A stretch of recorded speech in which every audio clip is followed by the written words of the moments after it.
Have mountains and waves and skies no significance but what we consciously give them when we employ them as emblems of our thoughts? The world is emblematic. Parts of speech are metaphors, because the whole of nature is a metaphor of the human mind. The laws of moral nature answer to those of matter as face to face in a glass. The axioms of physics translate the laws of ethics. Thus, quote, the whole is greater than its part.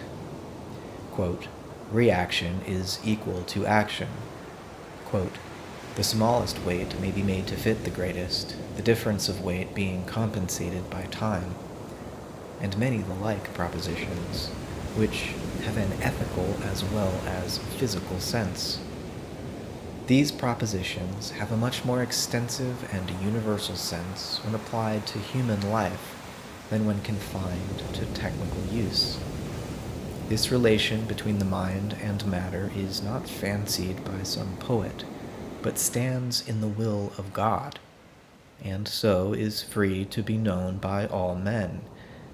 It appears to men, or it does not appear.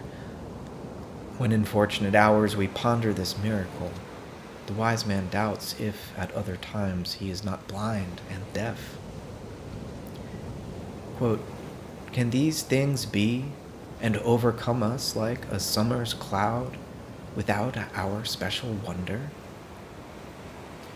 For the universe becomes transparent, and the light of higher laws than its own shines through it.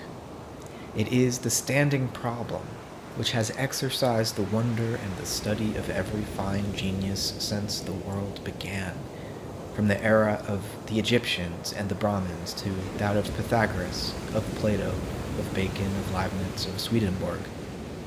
There sits the Sphinx at the roadside, and from age to age, as each prophet comes by, he tries his fortune at reading her riddle.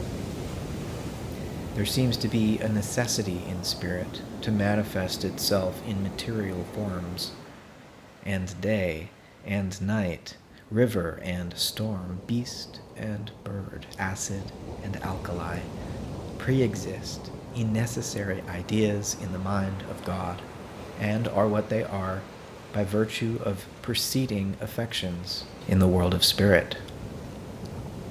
A fact is the end or last issue of spirit. The visible creation is the terminus or the circumference of the invisible world.